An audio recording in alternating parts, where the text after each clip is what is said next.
Uang bukan cuma angka, tapi juga luka, ketakutan, dan cerita lama yang kita warisi. Bahkan sebelum kita tahu cara menghitung. Hari ini kita bahas soal itu, keyakinan yang tak terlihat tapi sangat mempengaruhi hidup kita.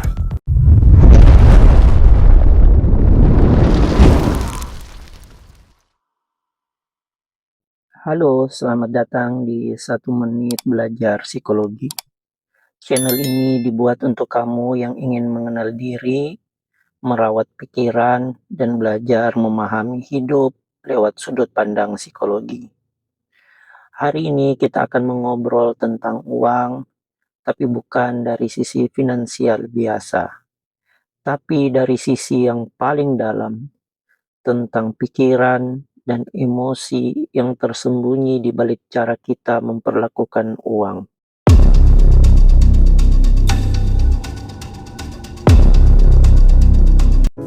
Kamu pernah merasa bersalah waktu berbelanja atau takut kehabisan uang bahkan saat kamu punya banyak uang? Atau mungkin kamu merasa tidak pantas punya banyak uang? Kalau iya, mungkin itu bukan masalah keuangan, tapi masalah keyakinan yang kamu warisi sejak kecil. Inilah yang disebut dengan money belief.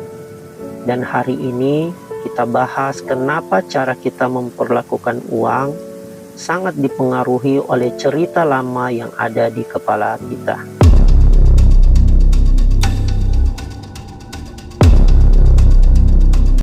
Money belief adalah keyakinan bahwa sadar tentang uang, bukan sekedar pemikiran, tapi pola yang terbentuk dari pengalaman hidup kita sejak kecil. Misalnya, kamu bisa tumbuh percaya bahwa uang itu jahat, hanya karena kamu sering dengar orang dewasa bertengkar karena uang. Keyakinan ini dibentuk oleh pola asuh, pengalaman pribadi, budaya sekitar, dan juga lingkungan sosial tempat kita tumbuh. Dalam psikologi, ini disebut dengan money script, naskah hidup yang tanpa sadar kita ulang terus-menerus.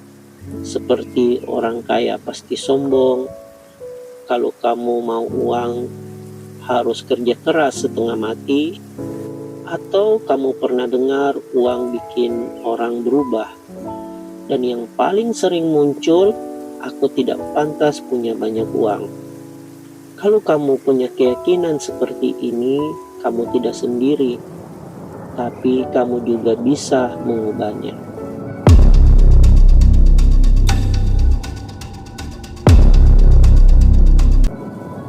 Dalam penelitian psikologi, ada 4 tipe money belief yang sering muncul di permukaan. Yang pertama, menghindar terhadap uang. Kamu mungkin merasa uang itu adalah sumber masalah atau sumber konflik. Uang kita anggap sebagai hal yang negatif yang bisa menyebabkan pertengkaran. Akibatnya, kamu menghindar bicara soal uang, menunda mencatat keuangan, atau merasa bersalah saat menerima rezeki lebih. Yang kedua, pengujian terhadap uang. Kamu percaya bahwa uang bisa menyelesaikan semua masalah, tapi walau terus mengejar dan mendapatkannya, rasanya tetap kurang. Ini seperti lubang tak berdasar yang terus kamu coba isi, namun tak pernah penuh. Yang ketiga, status berdasarkan uang. Kamu sering menilai diri dari seberapa banyak uang yang dimiliki. Kalau tidak bisa membeli barang mahal, merasa tidak berharga. Fokus utamanya adalah pengakuan dari orang lain, bukan kebutuhan pribadi. Yang keempat, waspada berlebihan terhadap uang. Tipe jenis ini adalah orang yang sangat berhati-hati, selalu takut uang habis, padahal kondisi keuangannya aman-aman saja. Tapi kamu tidak bisa menikmati hasil jerih payahmu karena dihantui rasa khawatir. Dari keempat tipe tersebut, apakah kamu salah satu dari tipe tersebut yang telah saya sebutkan?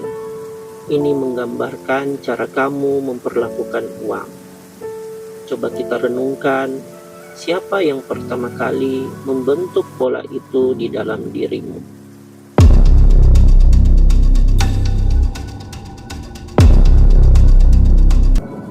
Money belief terbentuk sejak kita kecil, bukan karena kita diajari secara langsung, tetapi karena kita menyerap suasana emosional saat uang dibicarakan.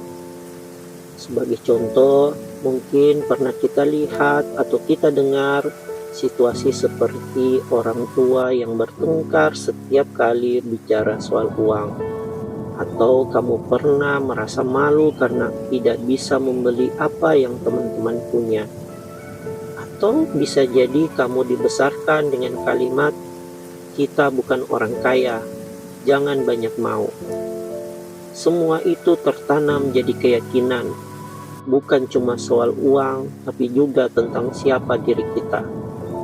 Anak-anak tidak hanya belajar dari kata-kata, tapi dari getaran emosi, dan emosi tentang uang seringkali sangat intens.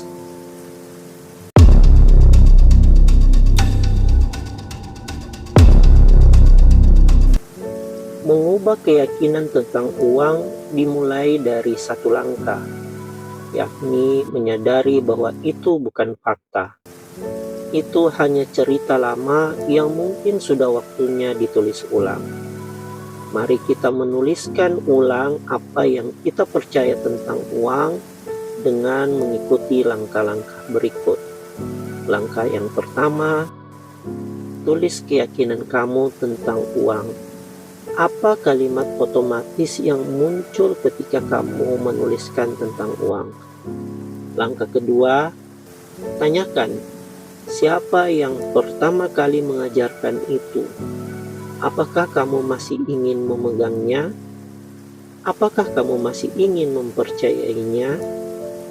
Langkah yang ketiga, buat narasi baru dari "aku harus kerja sampai sakit biar punya uang" menjadi "aku bisa punya uang dengan cara yang sehat dan sadar".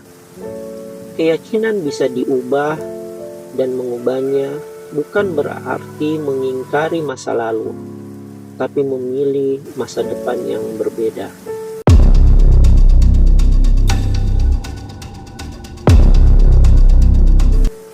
Money belief bisa jadi penjara atau jadi jalan keluar, dan semua berawal dari pertanyaan, apa aku masih ingin percaya ini? Kalau kamu punya keyakinan tentang uang yang ingin kamu ubah, tulis di kolom komentar. Kamu tidak sendirian, dan setiap cerita bisa diubah mulai dari yang kamu ceritakan ke dirimu sendiri.